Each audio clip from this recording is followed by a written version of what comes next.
Assalamualaikum warahmatullahi wabarakatuh dan salam sejahtera kepada semua.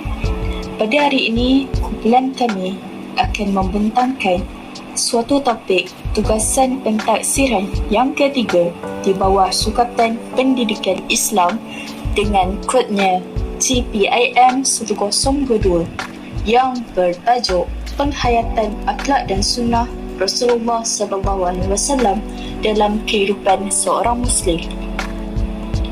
Jadi, topik ini akan dibentangkan oleh 3 orang pembentang, iaitu yang pertama, saya, Nur Hidayatul Batrisya binti Amran, dengan nombor matriknya ialah P222429950, dan saya, Nurul Ilana binti Rosulan, dengan nombor matrik P222429947, dan saya sebagai pembentang terakhir, Nur Suhaila binti Mat Tahir, dengan nombor matrik P222444132. Sebagai permulaan madah, marilah kita bersama-sama melihat topik pertama kita, iaitu pengenalan penghayatan akhlak dan sunnah Rasulullah SAW.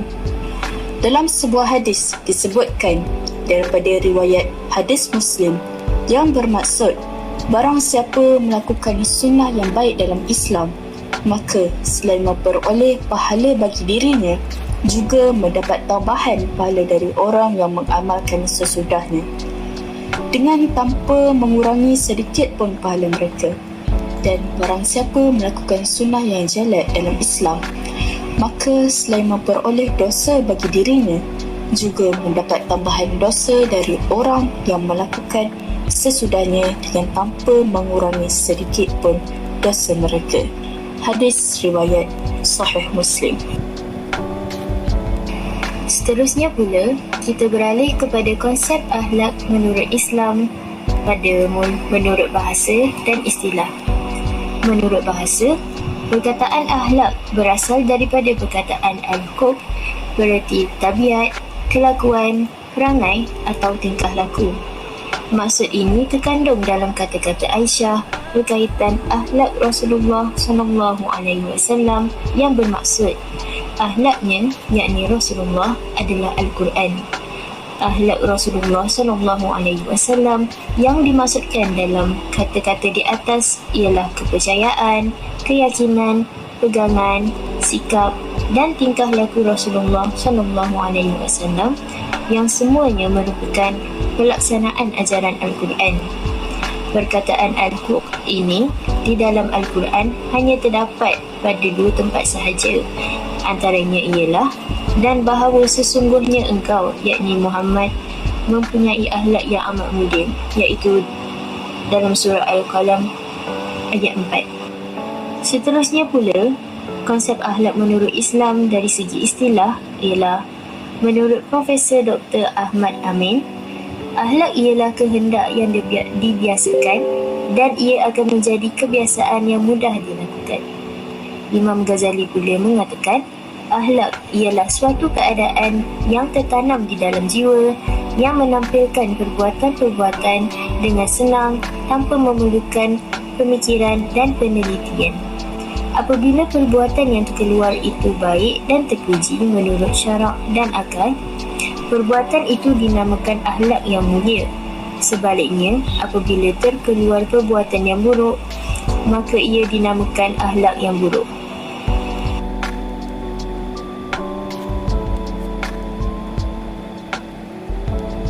Selain itu, akhlak yang mulia adalah maklumat utama bagi ajaran Islam. Ini telah dinyatakan oleh Rasulullah SAW dalam hadisnya yang bermaksud, sesungguhnya aku diutuskan hanyalah untuk menyempurnakan akhlak yang mulia. Seterusnya, akhlak yang mulia adalah merupakan tanda dan hasil dari iman yang sebenar. Tidak ada nilai bagi iman yang tidak disertai oleh akhlak. Sebuah akar ada menyatakan, bukanlah iman itu hanya dengan cita-cita, tetapi iman itu ialah keyakinan yang tertanam di dalam hati dan dibuktikan dengan amalan. Rasulullah SAW pernah ditanya, Apa itu agama? Baginda menjawab, husnul khuluq, iaitu kemuliaan akhlak. Bila ditanya tentang kejahatan, baginda menjawab, su'ul khuluq, iaitu akhlak yang buruk.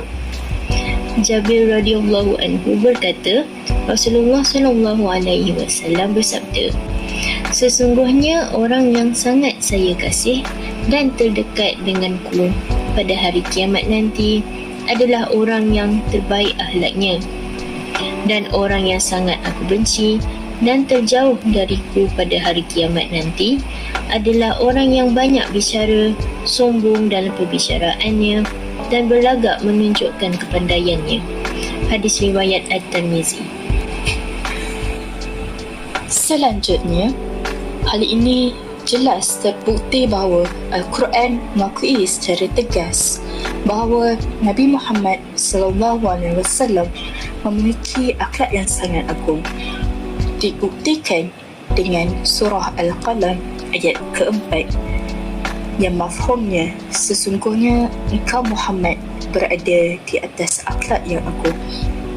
Allah Subhanahu Wa Taala juga berfirman dalam surah Al-Ahzab ayat 21 yang bermaksud, demi sesungguhnya adalah bagi kalian pada diri Rasulullah itu contoh ikutan yang baik, iaitu bagi orang yang sentiasa mengharapkan rahmat Allah dan balasan baik pada hari akhirat, serta dia juga menyebut-nyebut dan mengingati Allah sebanyaknya ketika masa susah dan senang mereka. Surah Al-Ahzab ayat yang ke-21.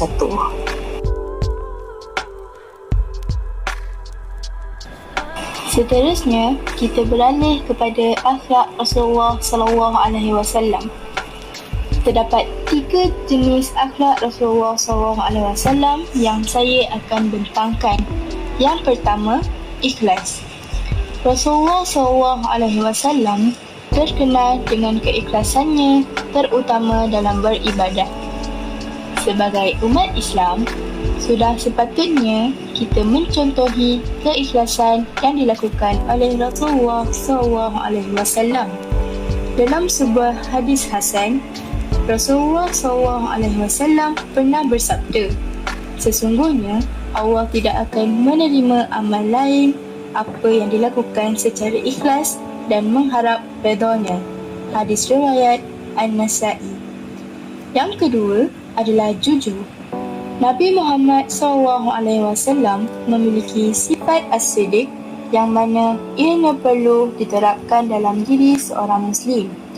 Dalam sebuah hadis yang berasal dari Abu Muhammad Al-Hasan bin Ali bin Abi Talib meriwayatkan, aku menghafal sabda Rasulullah SAW, tinggalkanlah apa yang meragukanmu pada apa yang tidak meragukanmu.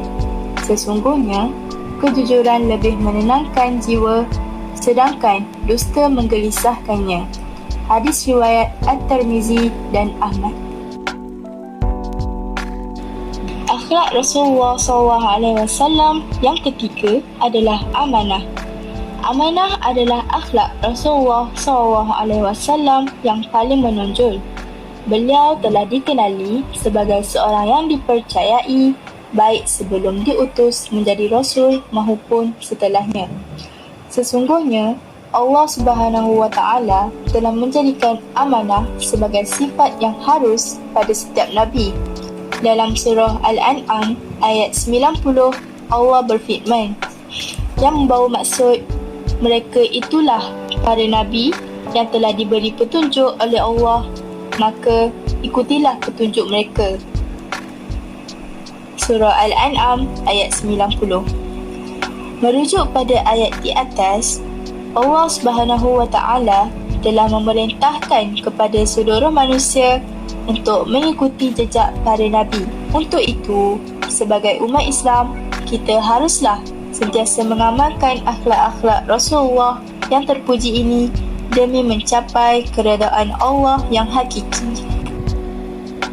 Selanjutnya, ada hadis yang berbunyi, taraktu fikum amrani lan tadillu ma tamassaktum bihima kitab Allah wa sunnatan nabiyhi, yang bermaksud, Aku tinggalkan kepada kamu dua perkara.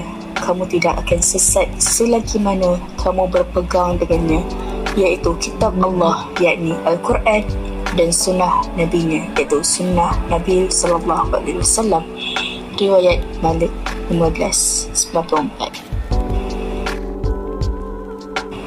Seterusnya, konsep As-Sunnah menurut Islam. Konsep As-Sunnah terbahagi kepada dua, iaitu bahasa dan juga istilah. Menurut bahasa, sunnah dari sudut bahasa adalah jalan atau kehidupan, sama ada ia bersifat terpuji atau sebaliknya. Manakala, menurut istilah pula, As-Sunnah ini terbahagi kepada dua, antaranya ialah definisi ahli hadis dan juga ahli usul.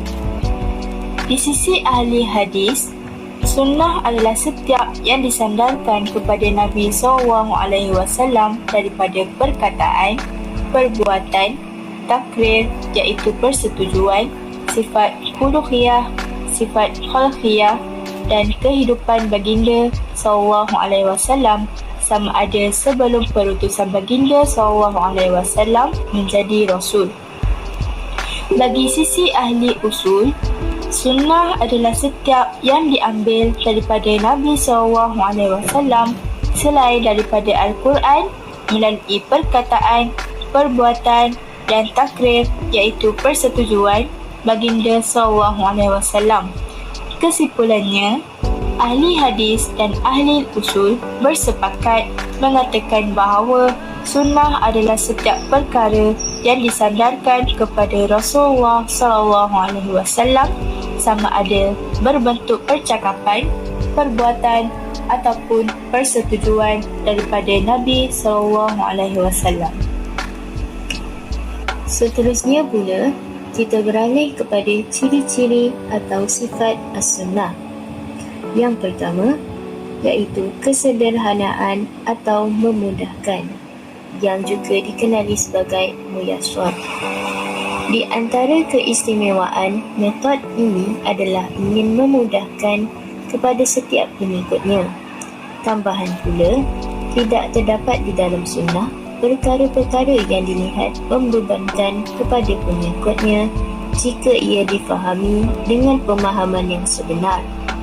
Demikian itu, para ulama menegaskan dalam kita berinteraksi dengan hadis Nabi SAW adalah apabila terdapat hadis yang dilihat bertentangan dengan ciri-ciri atau sifat-sifat di atas, maka ia menunjukkan bahawa itu bukanlah sunnah yang sebenar. Ciri-ciri yang seterusnya ialah komprehensif, iaitu syumuli.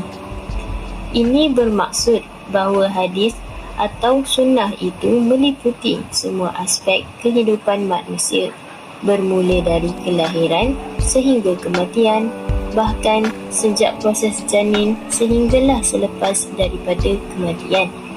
Selain itu juga, metod ini bertujuan agar kehidupan manusia itu berjalan sebagaimana yang dikehendaki oleh syarak dan diajar oleh Nabi SAW.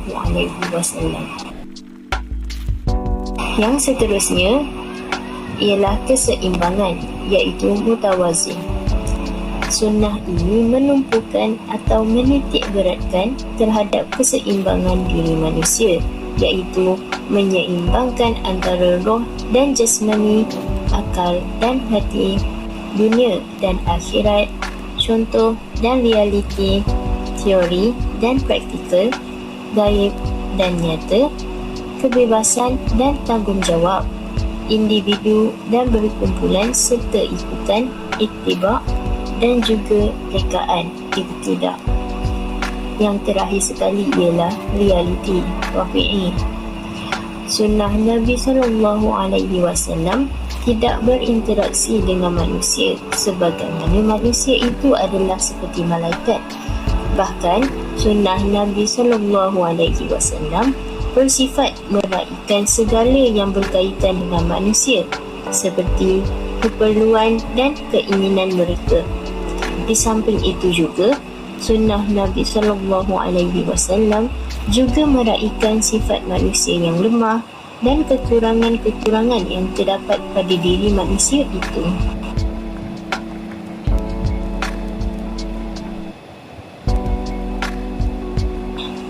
Oleh itu, secara totalnya kita dapat lihat dalam mengkaji dan memahami hadis-hadis Nabi sallallahu alaihi wasallam, ia perlulah didasari dengan ilmu agar ia tidak terpesong daripada landasan atau garisan yang telah ditetapkan.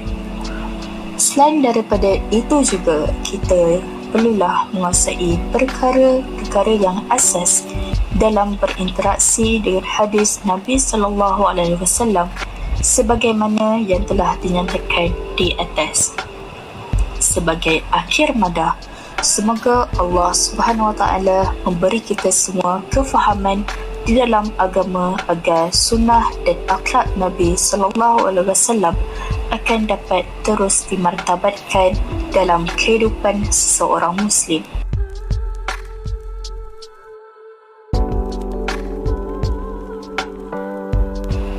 Sekian, wabillahi taufiq wal hidayah. Wassalamualaikum warahmatullahi wabarakatuh.